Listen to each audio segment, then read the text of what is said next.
Hi everyone. So, you abruptly find yourself living alone after being married for nearly 20 years.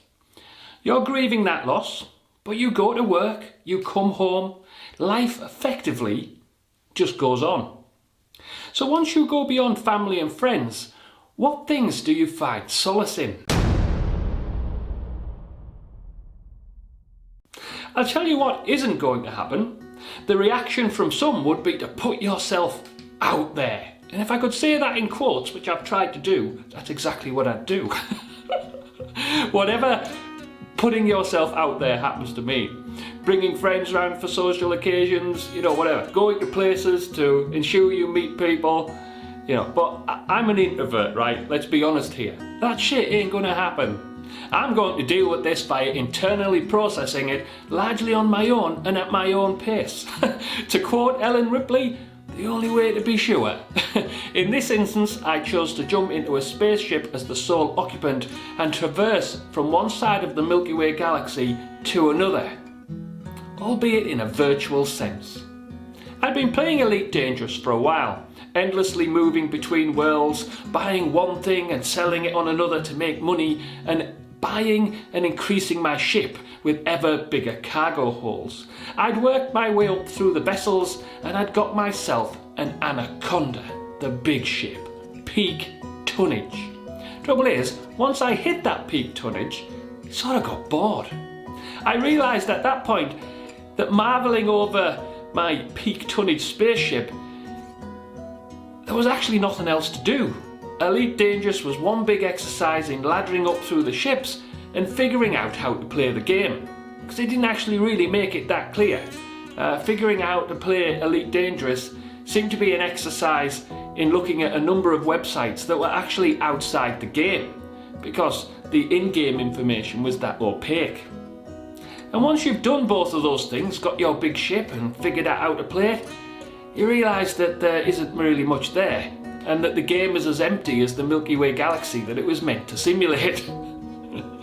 There was a sideline in space combat with my brother and Jack, but it was never going to be a full-on reason to play. It was always a sideline. I effectively needed a new purpose. Then the Distant Worlds expedition was announced for January 2016, and the idea was simple. Organise a fleet of ships that would traverse as a community from occupied space right across the galactic core and out the other side to continue on to the outermost spiral arm to reach a lonely rock only some 2,000 kilometres wide. It was going to be a journey of endurance and risk. I became totally enthralled with it. It felt like it would be an undertaking, a community effort, something with a sense of adventure and romance. In a way, my own virtual Lost in Space or Battlestar Galactica, a fleet making a long and dangerous voyage out into the black. It provided the game with the purpose it was missing. And needless to say, in my current frame of mind, it became a focus, a distraction. I prepared my ship. I did a couple of smaller trips out of occupied space to sightsee some nebulas. I took this shit seriously. I wanted to complete the expedition, not be someone who had to drop out due to not being prepared. I was completely free to focus on it excessively. It became a sort of virtual Everest. Finally, the day did come. The fleet launched. Over 1,000 vessels, 80,000 light years. It was nothing short of epic. The feeling of being in a fleet was actually quite exquisite. And you could say, it wasn't that the point?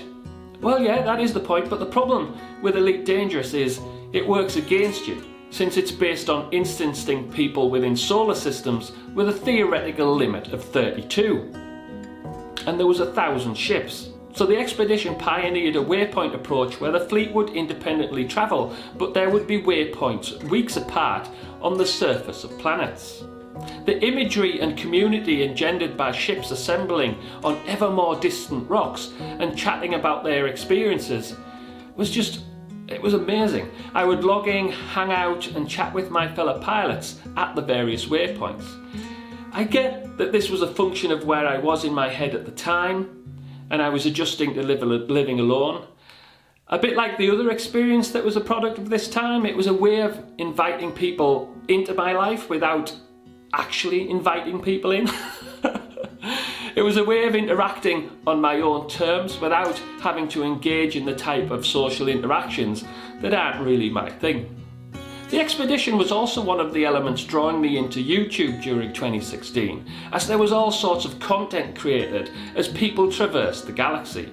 You not only got to experience the expedition you were undertaking, your personal story, but also the expeditions of others retold in various ways, from basic factual endeavours to actual thoughtful framed narratives, and it was absolutely amazing. The expedition wasn't without its incidents, which sort of kept it fresh. There was crashes on high gravity worlds, incidents on planets covered by spooky green mist, a bit like this one. You think it's going to be the large Imperial cutter swooping in over the pilot that is taking the video, but actually he recovers, only to find out that an explorer impacts on the surface, having got his speed totally wrong. My ship nearly got taken out by a similar incident when an Imperial cutter, maybe there's something about those Imperial cutters, they are very big, and sometimes I think people couldn't actually fly them. Anyway, the Imperial cutter nearly careered into me as it zoomed over the top of my ship while I was landed on a mountain, before crashing into the surface. I did crazy things like getting as close to the top of the galaxy as possible and looking down on the distant interstellar dust.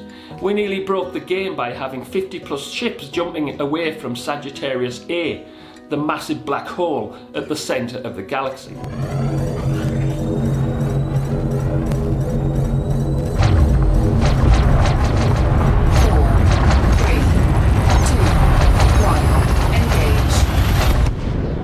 There was something about making it to that lonely rock, 80,000 light years away, only 2,000 kilometres wide. It felt like an expedition. It felt like somewhere remote. It felt like we were in the black and a vast, unfathomable distance from where humanity actually lived. That we were in it together and that we'd achieved something that only a small number of people had successfully done. You see, back then this wasn't an easy undertaking. It was before they introduced all sorts of methods to vastly increase your jump distances. It was a community endeavour that was reported on across the game and media. It was positive. It may have been only a virtual experience, but for the first half of 2016, it was the virtual experience that I needed. Until the next chapter, you can support me by doing a few simple things. Like the video, subscribe and hit the bell icon, certainly post a comment, and let's continue to make small great changes to make life a story worth telling.